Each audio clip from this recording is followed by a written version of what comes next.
Mirador, dossier d'enquête.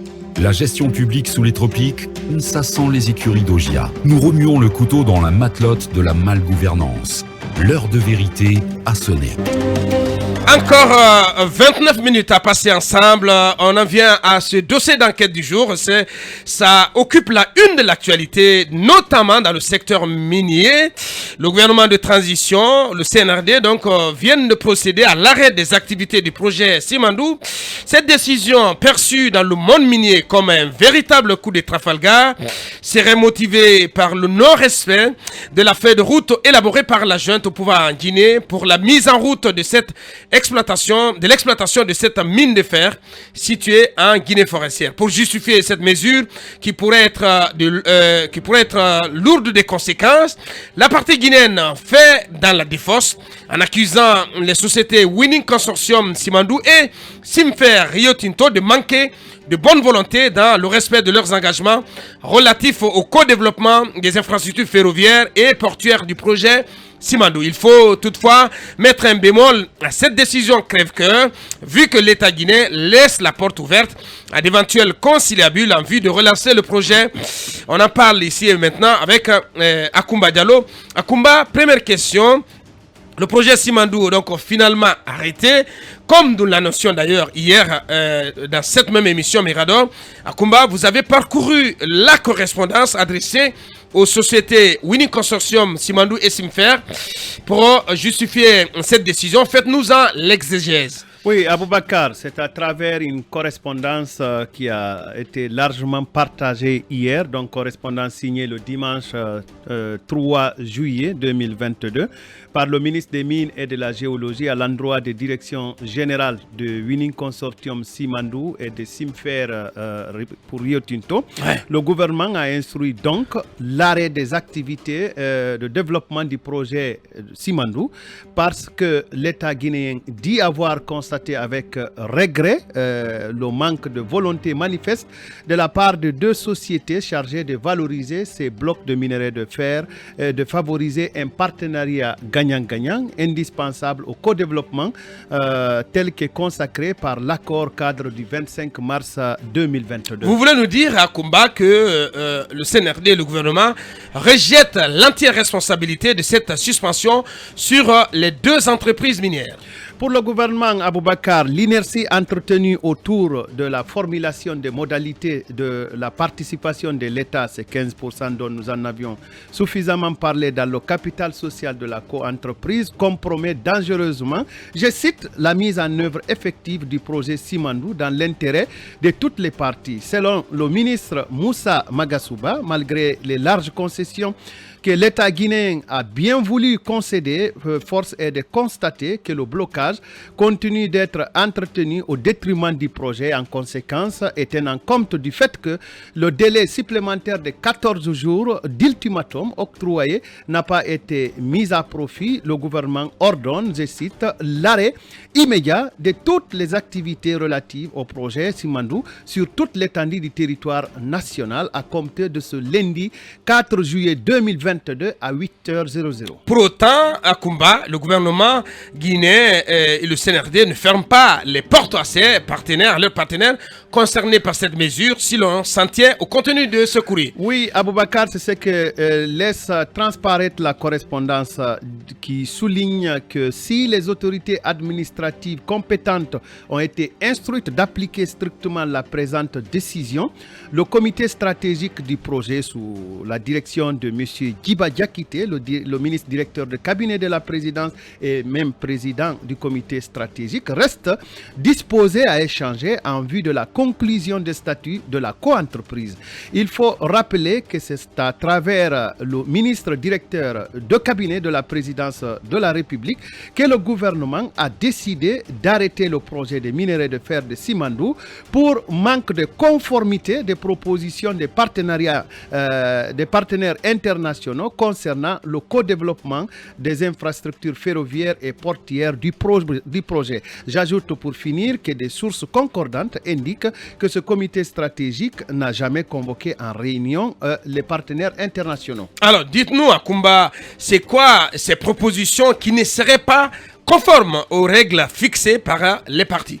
Il s'agit d'abord, si nous parcourons la lettre de M. Djiba Diakité, donc il s'agit des propositions de mise en œuvre adressées par Madame Jiaobei, vous me pardonnerez d'écorcher son nom, de Winning Consortium Simandou et M. Moussari Zero de Rio Tinto, qui avait transmis à la présidence de la République par 3 courriers conjointement signés au bénéfice de Rio Tinto et de Winning Consortium, donc signés successivement le 12 mai, le 31 mai et le 4 juin. Les documents consultés par notre enquête indiquent que la correspondance du 12 mai était celle qui transmettait à la Guinée et qui contient, je cite, la proposition de structure de la co-entreprise pour les infrastructures ferroviaires et portières du projet Simandou, ainsi que les termes du partenariat proposé pour la mise en œuvre de l'accord cadre du 25 mars 2022 entre l'État guinéen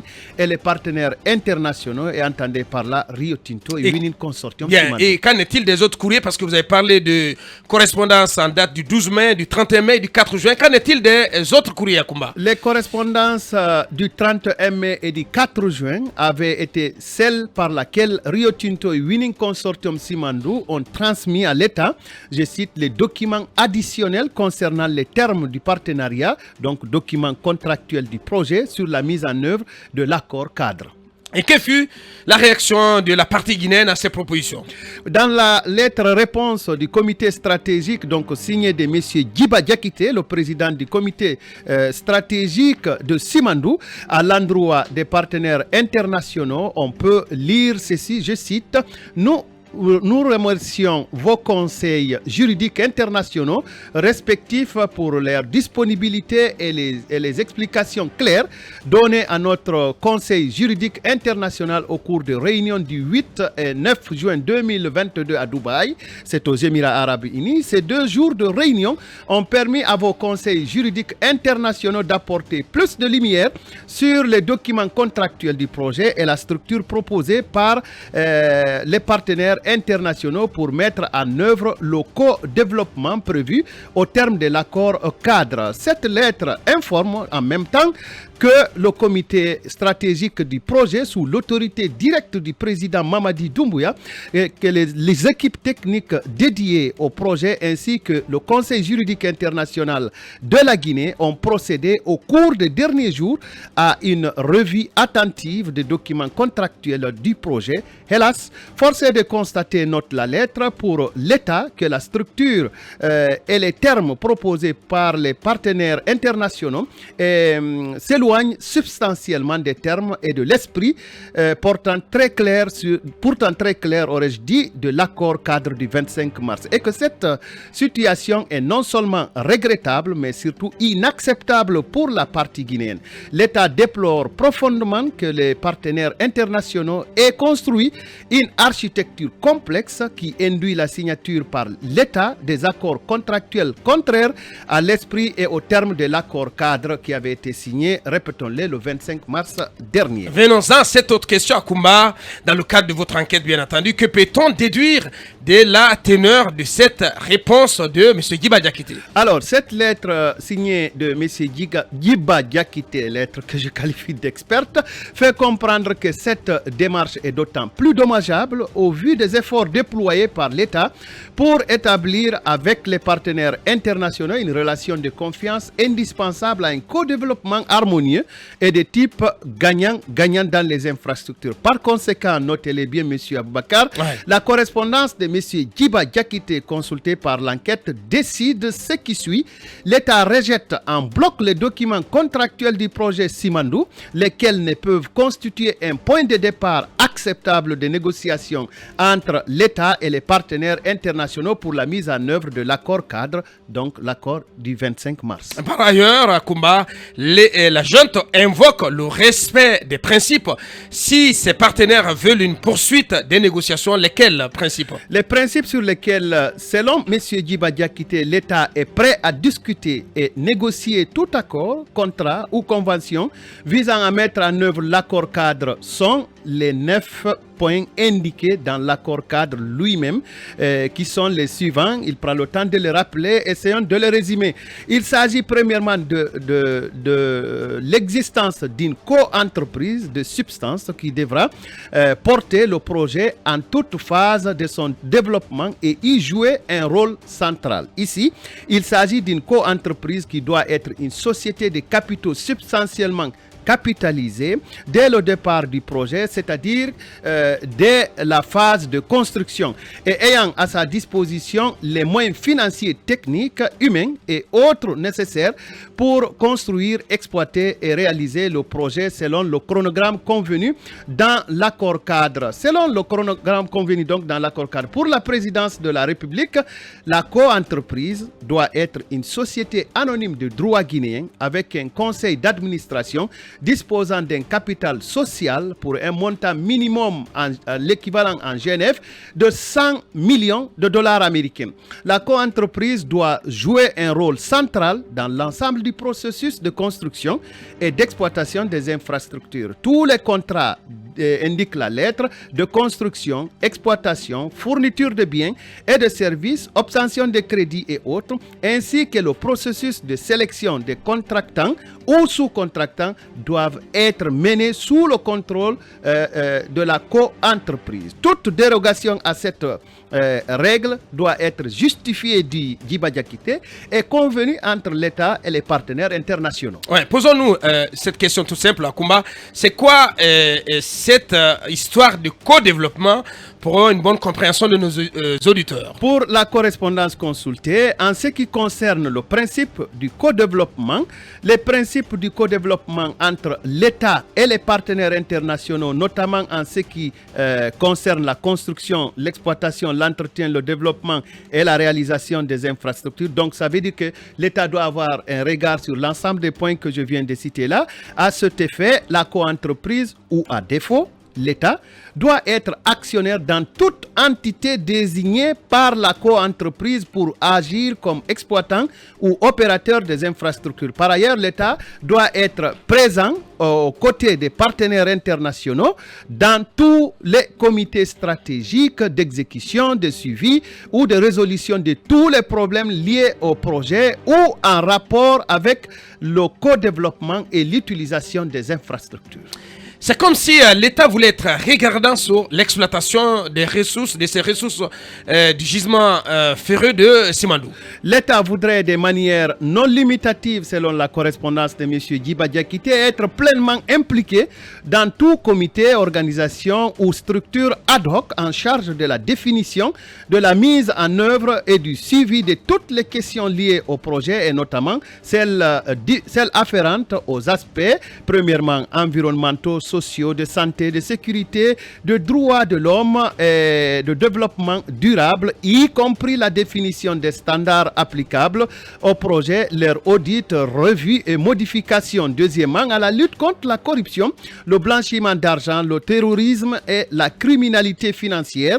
Troisièmement, de suivi des travaux et autres activités liées à la construction et à l'exploitation des infrastructures. Et quatrièmement, relative à l'utilisation multi-usagée et multi-services des infrastructures, la politique d'accès de passagers, du fret et des autres miniers aux infrastructures. Cinquièmement, portant sur les conditions tarifaires. Et sixièmement, enfin, de contenu local, de budgétisation des coûts de construction et d'exploitation ainsi que le suivi des dépenses du projet. Aboubakar, je vous prie de comprendre que l'État veut tout contrôler dans ce projet. Bien, vous faites aussi mention du fait que l'État doit être également étroitement associé à toute décision de la gouvernance en lien avec la co-entreprise et notamment à travers la présidence du conseil d'administration, la participation au conseil d'administration de la co-entreprise et aux assemblées générales d'actionnaires. Aboubakar, le gouvernement est intransigeant sur la gratuité de 15% de participation de l'État au capital social de la co-entreprise. Une participation, décide M. Diakité, non dilutive et non contributive à tout moment, ce qui serait extrêmement difficile à réaliser. Et quant au respect du chronogramme convenu dans l'accord cadre, l'accord cadre demeure un point non négociable pour l'État. En ce qui est de l'utilisation multi-usagers et multi-services, le gouvernement exige à ce que tous les verrous juridiques, tarifaires, commerciaux et techniques, notamment en ce qui concerne les contraintes techniques, technologiques et de capacité au port et sur les chemins de fer, donc le gouvernement dit que ceux-là doivent être levés pour permettre une utilisation multi-usagers et multi-services effective des infrastructures conformant donc à l'accord cadre du 25 mars, tout en s'assurant bien entendu de la viabilité économique du projet. Le droit d'accès prioritaire aux infrastructures conféré aux partenaires internationaux ne peut être transformé en une quasi-exclusivité qu'aux seuls bénéficiaires des 10 partenaires. Et là-dessus, vous nous signalez, donc vous insistez là-dessus que le gouvernement reste ferme sur ses actions et catégorique. Oui, tout à fait, Aboubakar. Le gouvernement insiste en ces termes. Je cite: nous rappelons au demeurant que l'économie significative des coûts de construction pour les partenaires internationaux résultant du co-développement des infrastructures doit s'accompagner de la construction d'infrastructures ayant une capacité bien supérieure à la capacité cumulée de 2 projets existants pris séparément, c'est-à-dire une capacité bien supérieure à 160 millions de tonnes par an, représentant la capacité de production de blocs de 1 à 4. Ouais. Et c'est à cette condition qu'un accès effectif des infrastructures pourra être envisagé au profit d'autres usagers et par conséquent qu'une utilisation multiservice et multi-usagers et multiservices pourra être effective. Aussi, peut-on comprendre, Aboubakar, dans la correspondance de M. Djiba Diakité, le gouvernement a écouté et accepté la demande des opérateurs économiques guinéens qui dénonçaient l'exportation du bénéfice du contenu local, rappelez-vous des démarches du patronat unifié guinéen, en décidant que les partenaires internationaux ne peuvent ignorer que le contenu local est une question de la plus haute importance pour l'État guinéen. Pour finir, à Kumba, que faut-il pour une éventuelle relance du projet Simandou, d'autant que des investissements ont déjà été réalisés sur le terrain? Le gouvernement tient pour cela, Aboubakar, à ce que la définition de la politique du contenu local soit mise en œuvre, les objectifs à atteindre par le projet donc au cours de la phase de construction et d'exploitation et la contribution globale à l'économie nationale, soit des sujets qui devront être définis étroitement entre l'État et ses partenaires internationaux notamment, et de manière non limitative le plan du contenu local, insistons là-dessus, qui doit aborder pour les phases de construction et d'exploitation des questions liées à l'emploi de la population guinéenne,